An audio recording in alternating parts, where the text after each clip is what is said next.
नमस्कार दोस्तों, हम आपके लिए ईवीएस में फिर से विगत वर्षों के क्वेश्चंस लेके आए हैं। फटाफट आप देखते जाइए, आंसर बताइए। पहला क्वेश्चन देखिए। पहला क्वेश्चन कह रहा है, नीचे दिए गए जीवों के उन समूह में से किनकी दृष्टि श्रेष्ठ होती है तथा वे मनुष्यों की तुलना में 4 गुना अधिक दूरी की वस्तुओं को देख सकते हैं। कौन कौन से? देखिए जरा। पहला ऑप्शन कह रहा है बाघ, तेंदुआ, सांड। दूसरा कह रहा है सांप, रेशम कीट, छिपकली। तीसरा ऑप्शन है चील, गरुड़, गिद्ध। और चौथा ऑप्शन है मधुमक्खी, मच्छर, तीली। तो दोस्तों यहाँ पे बात करते हैं मनुष्यों से 4 गुना देखने वाले जीव कौन कौन से हैं? हमारे ऑप्शन सी में कौन कौन से हैं? चील, गरुड़ और गिद्ध। कौन सी है? चील, गरुड़ और गिद्ध। ये क्या है? ये मनुष्यों से 4 गुना ज्यादा देख लेते हैं। ठीक है, आते हैं नेक्स्ट क्वेश्चन की तरफ। दूसरा क्वेश्चन कह रहा है, जब कोई सपेरा अपने वाद्य यंत्र यानी वीण को बजाता है तो सांप उसकी ध्वनि पर अपने सिर को इधर उधर घुमाता है। सांप अपने ध्वनि पर अपने सिर को इधर उधर घुमाता है। आपके विचार से सांप वाद्य यंत्र के प्रति अनुक्रिया कैसे कर रहा है? पहला ऑप्शन है उस वाद्य यंत्र द्वारा उत्पन्न कंपनों के प्रति अनुक्रिया करके। दूसरा ऑप्शन कह रहा है उस वाद्य यंत्र को सुनकर। तीसरा कह रहा है उस वाद्य यंत्र की ध्वनि को सुनकर। चौथा कह रहा है उस वाद्य यंत्र की गति को देखकर। तो दोस्तों, सांप जो होता है जब बीन बजती है तब उस वाद्य यंत्र द्वारा उत्पन्न कंपनों के प्रति अनुक्रिया करता है। किसके प्रति? कंपनों के प्रति। कंपनों के प्रति अनुक्रिया करता है, ना कि बीन की धुन पे नाचता है।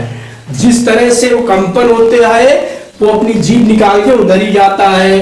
ठीक है, तो इस हिसाब से हमारा ऑप्शन नंबर ए सही है।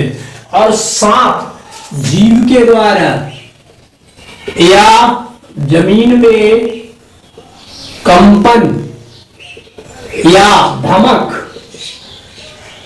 आदि से पहचान लेता है कि उसकी तरफ कौन आ रहा है। ठीक है, ये सांप के लिए हो गया। दूसरा है, तीसरा, यदि हम पक्षियों का अवलोकन करते हैं तो हम ये पाते हैं कि अधिकांश पक्षी अपनी गर्दन अत्यधिक हिलाते हैं। इसका कारण यह है कि इनके नेत्र 2 भिन्न भिन्न वस्तुओं को एक ही समय पर फोकस करते हैं।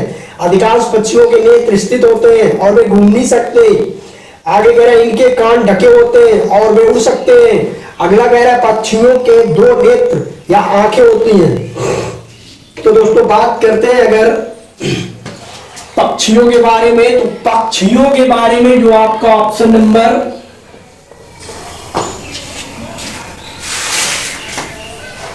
देखो, एक होता है उल्लू। उल्लू क्या करता है? अपनी गर्दन को पीछे काफी हद तक घुमा सकता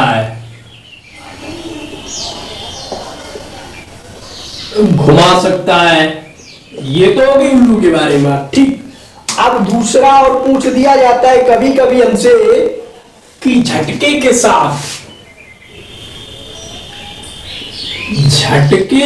साथ गर्दन कौन घुमाता है? वो होती है मैना। झटके के साथ गर्दन घुमाना ये मैना का काम होता है। और जो ऑप्शन है आपका, वो ऑप्शन है दोस्तों बी पार्ट, कि अधिकांश पक्षियों के नेत्र स्थित होते हैं, उनकी पुतलियां घूमती नहीं है।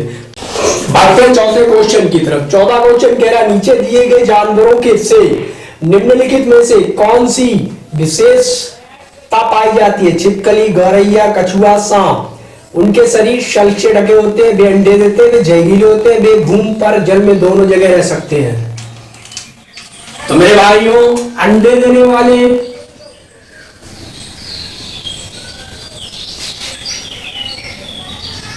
जो जानवर बच्चे देते हैं उनके कान होते हैं। एक पॉइंट। दूसरा कह रहा है कि जो जानवर अंडे देते हैं उनके कान नहीं होते हैं।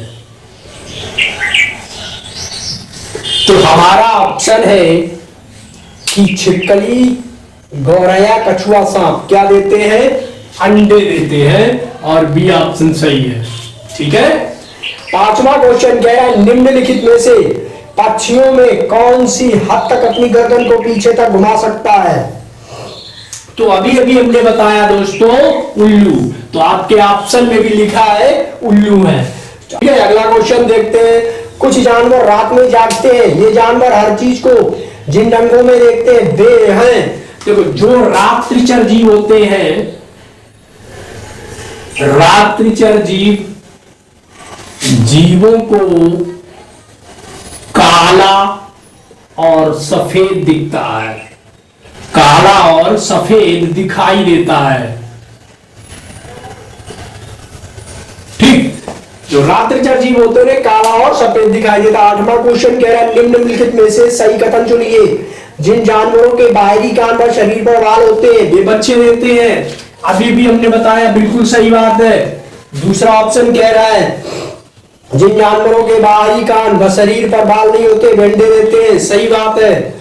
अगला, जिन जानवरों के बाहरी कान व शरीर पर बाल नहीं होते वे बच्चे देते हैं। गलत बात। जिन जानवरों के बाहरी कान व शरीर पर बाल होते वे अंडे देते। गलत बात। तो इस हिसाब से हमारा ऑप्शन पहला और दूसरा सही है।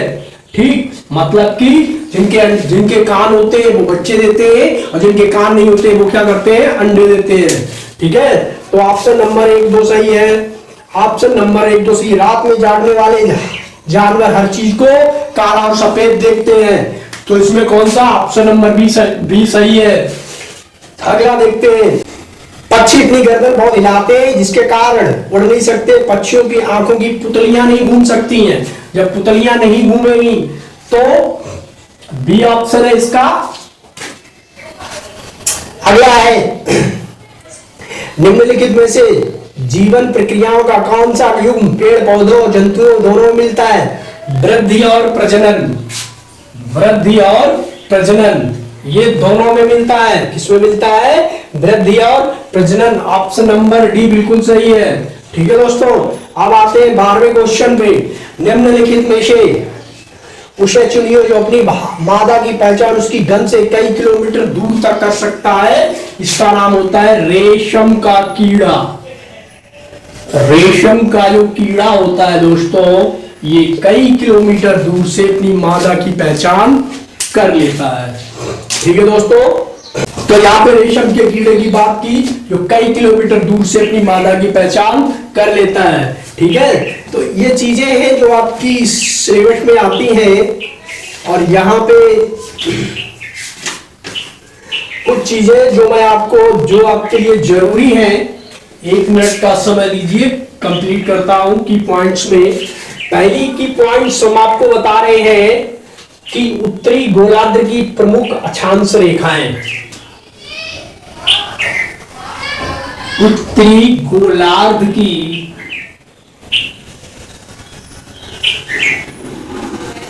प्रमुख रेखाएं। तो उत्तरी गोलार्ध की प्रमुख रेखाएं क्या कहती हैं? जो 23.1/2 डिग्री होती है उत्तर, ये होती है कर्क रेखा। ठीक, दूसरी 66 डिग्री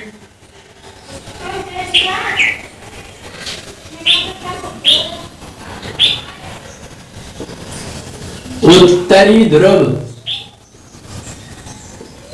तीसरी आती है उत्तरी ध्रुव वृत्त बोल दो। तीसरी आती है 90 डिग्री उत्तर, तो इसे बोलते हैं उत्तरी ध्रुव।